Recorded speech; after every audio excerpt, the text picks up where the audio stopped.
So you're new to hunting or want to get into hunting or just want to hunt on a budget. How about a Walmart hunting kit? No, I'm not sponsored by Walmart. Just a winner of a Patreon poll that I put out for ideas for episodes. I was surprised, honestly, that this one won, but it did. I'm here to serve you guys. So I went through, took some screenshots, and did some research on Walmart kit, knives, guns, clothing, apparel for hunting. Specifically focused on whitetail deer hunting because that's what most of the nation does. So a Walmart hunting kit is what we're going to talk about today. Welcome to Gunfighter Life, the podcast where we talk about guns, gunfighting, tactics, ballistics, hunting, the right way, with God at the center, biblical Judeo-Christian values, and real-world first-hand experience. I'm blessed to serve you as host. Bio link in the show notes. First and foremost, I'm a Christian, a follower of God, and a servant of Jesus Christ. And germane to today's topic, I've been hunting since I was a boy. I've been a professional big game hunter and guide. Hunted everything from gray squirrel to buffalo, whitetail deer on the East Coast, mule deer on the West Coast, and many other things I've been blessed to take. And I didn't grow up with a silver spoon in my mouth. I grew up pretty poor. So I think this will hopefully help many people. Hunting is not all about gear. Some people, sure, they get into hunting because they want to support the apparel, and for them that's like a big part of it, to have the latest and greatest, camo pattern. Because if you're wearing last year's camo pattern, the deer are going to laugh at you and not think you're as cool, and therefore not get shot by you.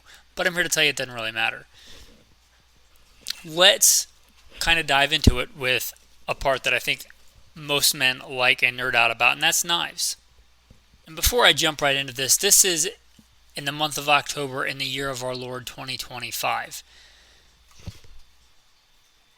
I don't think I have to tell anybody that's lived through COVID, so if you're old enough to hunt, you've lived through COVID, that prices change, right? So this is just a rough estimate. If you check it and it's different, right, I'm giving you the best info that I have when I check these prices. This is a few days ago, so let's say September 2025, some of these prices. All right, let's get started with the knives. Gerber Prodigy, a decent fixed blade knife made by Gerber for $35. That's not bad, right? That's a big enough knife, and this has some survival crossover. This would be a decent survival knife if you don't have one. Now, I'll be honest, up to and including elk for a field butchering job, it's a little bit bigger than I prefer, but it's also a good all-around survival knife. So if you're looking at this from some kind of survival crossover, then again, this is going to be a decent knife. $35, Gerber Prodigy. That's a decent all-around fixed blade knife. If you can't butcher a deer or an elk with that, it's not the knife's fault. It's the lack of technique or skill. The next one is actually one of my favorites for processing game, and it's an old school old timer. Old timer sharp finger. This is one of the most legendary, storied hunting knives of all time. If you made a list of the top 10, I would be astounded if the old timer sharp finger was not on one of these lists. And it's $20. It's a good knife, and it's fantastic for skinning, for butchering. It's a good knife for that. Not as much survival crossover, but it's a good, if you just want a good butchering, processing, field dressing knife, this sharp finger is awesome. It's got a real cool design. You like to choke up on it and put your tip of your finger right at the tip of the blade when you're reaching up inside there and carving out organs and getting the heart and the liver to eat. And it's just a really good design. It's a good knife. The next knife I'm going to tell you about is the Gerber Paraframe. And no, I'm not sponsored by Gerber, right? This is actually a knife that I carried in Iraq. One very similar to it. I'm sure the model has slightly changed in 20 years, but I carried a big fixed blade K-bar on my chest, like many a Marine have done before me, and I did during the war. But for day-to-day tasks, I had a small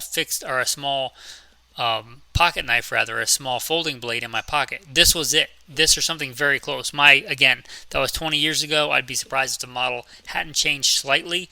But the Gerber Paraframe, under $20, $19.49.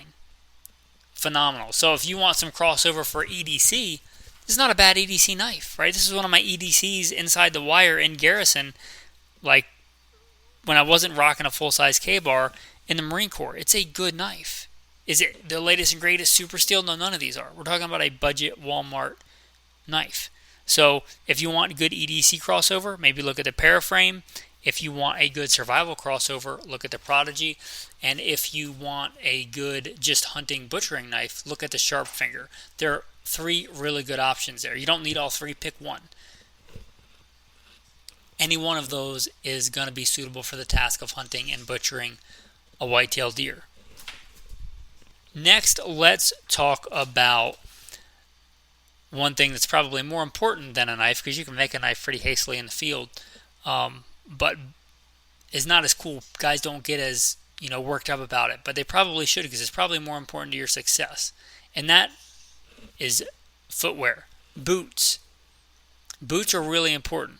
Now, if you're hunting in a fairly arid climate, you might look at the Rothco desert jungle boots or black and green jungle boots. Now, these are actually boots that I wear day to day for my gunfighting job, for my private security contracting job. Yeah, I know maybe I'm old school, but I still rock old school jungle boots. Jungle boots, body armor, war belt, and that's how I, by God's grace, put meat on the table for the family. So they're good boots. They're very comfortable. If you're not familiar with jungle boots, they've been around a long time for a reason. They make desert ones. They make black ones. The desert ones I have pulled up here are $63.99. They're a phenomenal boot. Again, if you're looking for a survival crossover, if you live in such an environment, they are good for that. Not so good for cold weather. So if you're in Canada, unless you're doing early season archery, these are not the boots for you, right? So just keep that in mind. Warm weather boots, more arid weather boots, or jungle type environments. These next ones are not the same brand that I have, but very, very close. And I've never heard of the brand, but they look very similar. I wouldn't be surprised if they were made in the same factory as my boots. And I like this style of boot, neoprene rubber boots. They're good for a bunch of environments, a bunch of different weather types, because you just change your socks. And they're very good. And that's the HISEA, high C, spelled HISEA. Men's rain boots, waterproof, durable, and they're $49.99. These are a great all-around boot, and I picked these specifically because they have a very minimal sole, which I like. If you're trying to walk quietly in the woods, I like these. The big, like a lot of the big hunting type boots, they have a really rigid sole, and they're very loud. So if you're a spot and stalk hunter, you'll want boots like this or something like it. But $50, and they're fantastic boots. Again, not this brand specifically, I don't know, but the ones I have look very, very, very similar. Again, I wouldn't be surprised if they came from the same place. Mine are just a Cabela's Redhead brand, but again, that's not what we're talking about. We're talking about Walmart stuff today. They also have an alternate ones that look just as good. Ozark Trail men's 13-inch muck hiking boots, or muck hunting boots, $49.98. Again, they look very similar. Either one of those brands, they also look almost identical to the ones I just mentioned, a slightly different sole. But these kind of neoprene rubber boots are fantastic for a lot of reasons. Even if you're not hunting in high water, if you're crossing creeks or if you're walking through wet grass, they're just really, really nice to have. And as somebody who grew up hunting poor with those just regular rubber, non-neoprene, non-insulated boots, that is miserable. Do yourself a favor and get some good neoprene rubber boots. They are much more comfortable and much warmer. Okay, now for a jacket. Walmart has listed a Realtree APX men's insulated hunting parka, $57. I believe 100% polyester, which is what you want. Stay away from cotton and stay away from poly-cotton blends. I'd say stay away from blends in general. You shall not let a garment of different types such as wool and linen mixed together come upon you. I like a single type of fabric. I generally like 100% wool. It's the shirt that I'm wearing right now. But wool, 100% wool, 100% merino wool is very expensive. Even used stuff can be several $100s on the used market. So it's outside of today's scope of the project. But these are good, like 100% polyester jacket. That's good. It's a good insulated jacket, $57.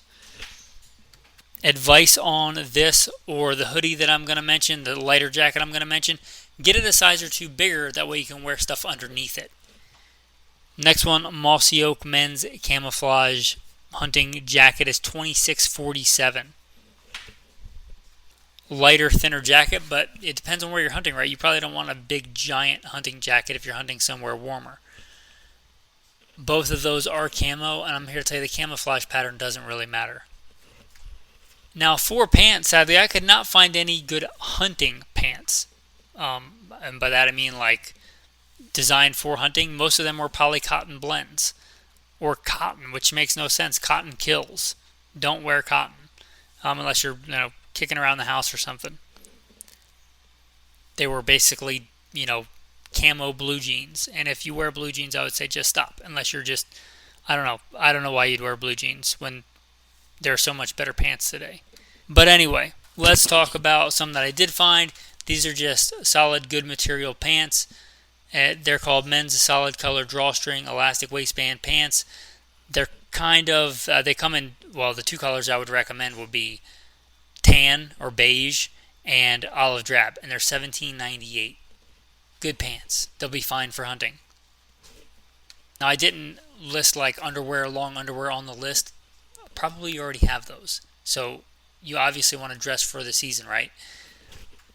If you're hunting the desert Southwest, you probably don't want long underwear underneath. So, use your better judgment on that. But a good outer layer of good 100% like ripstop pants, those are good to have. One thing I will put on the list, gloves. You may not have a decent pair of gloves. There's some Mossy Oak Country Roots men's midweight hunting for $14.96. They look like decent hunting gloves. I also, with underwear, did not put socks on the list. Socks are super, super important. Do yourself a favor and get yourself some really good socks, like not cotton socks. And then I saw a Rothco military flashlight, which is like the old moonbeams we had with the 90-degree angle, kind of look like a snorkel, for $10.99. You're going to want a flashlight. Is this the best flashlight on the market? No, but it's a good all-around flashlight. So Rothco Mini Army style flashlight, $10.99. That should get it done for you. Get yourself some red saran wrap or red piece of plastic. Put it on there so you get your red lens if you want to use that. So you're not messing up your night vision. Put that on your moonbeam and you're good to go. Now let's talk about guns. I'm going to tell you one that's probably the best all around. I was in Walmart looking at the guns. They often do. And if your Walmart does not sell guns, that is probably an indicator that you live in the wrong place. Way too urban or in the wrong state, or just that's just a good life indicator, right? If your Walmart does not sell guns, if their spray paint is behind glass, like maybe question if you're in the right area. But anyway, I saw in my local Walmart, right next to one of the places I have to drive into for work, a Savage Axis for $354 even, not even with change. $354 for a modern, full-powered, bolt-action hunting rifle. Every Savage Axis I've ever had has been crazy accurate. Way more accurate than it needed to be. So there you go. It even came with a scope. Right there, you could be done. Savage Axis.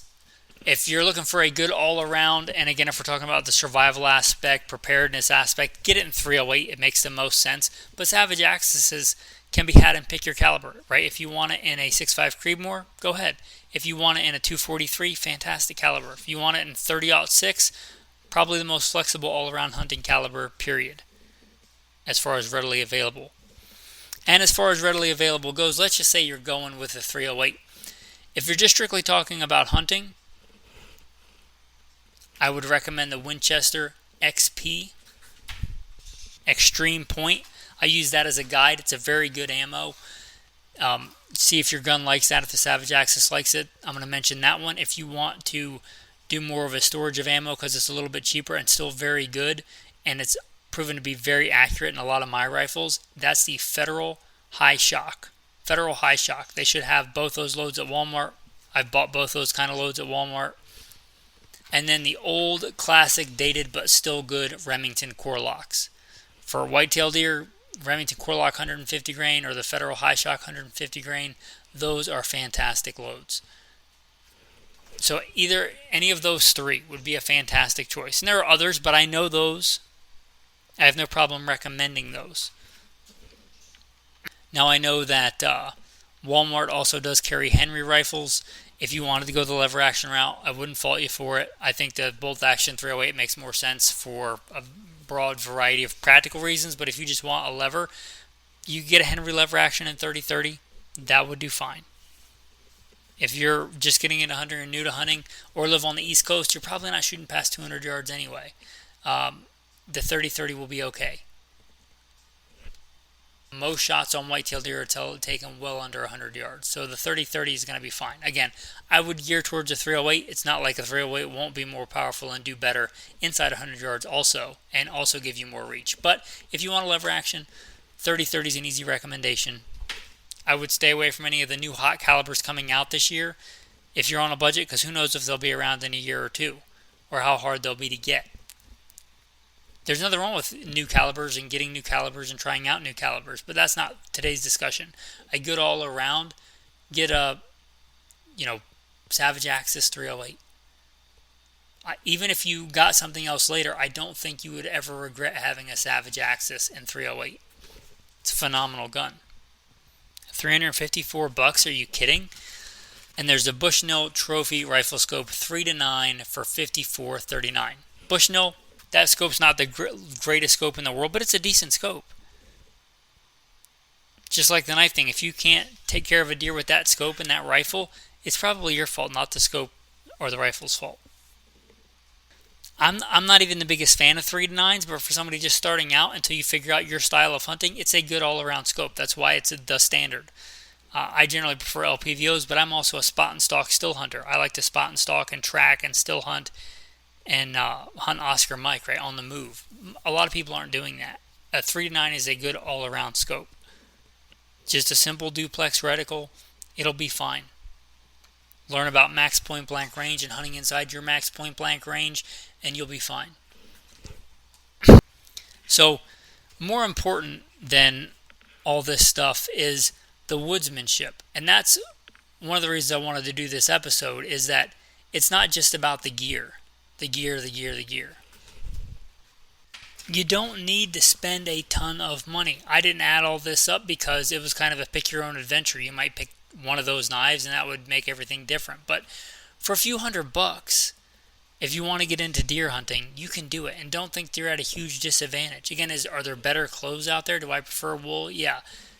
Do I generally hunt with the Savage Axis? No, I don't. But if you gave me an extra tag and let's say you gave me a bonus extra elk tag this year and you said you got to take a Savage Axis in 308, I'd say great, let me at them. I'm ready to go. That stuff is just stuff. A good woodsman can make do with far less. That's a decent modern hunting loadout. Don't think that you have to have the latest and greatest Gucci camouflage or some super steel knife. Is super steel good to have, like on a knife? Yeah, but if that's what you have, a Gerber Prodigy, that's a good all-around knife. Get your hunting license and just get out there and do it. You're going to make mistakes. You're going to learn. I learn. By God's grace, hopefully I continue to learn every single time I step foot in the woods. I learn every time, and that's a good thing. So you get out there, put the boots on, zero your rifle. Yes, you have to zero a rifle that comes with a scope. I know I shouldn't have to say that, but sadly I think that I do. Get your gun, get it zeroed, practice with it, dry fire with it. Get your boots on and spend some time in the woods. The more time you spend in the woods, the more likely you are to be successful. The best hunter in the world cannot kill any deer if he's not where the deer are. And a really bad hunter will eventually kill a deer if you spend enough time in the woods. Just by happenstance. Some really good hunter could make one mistake and step on a twig and the deer runs right in front of you. I'm not saying be a bad hunter, but what I'm saying is it's way more important that you actually spend time in the woods. So get some kit, get outfitted, and get out there in the woods. Learn the skills of hunting, woodsmanship, and being able to provide and protect those around you. Putting meat on the table, whether or not there is a store open. That's a good skill to have. It's a good manly skill. And with that, I'm going to start wrapping up this episode. For the tactical verse of the day, a fool vents all his feelings, but a wise man holds them back. Thanks for listening, and have a blessed day.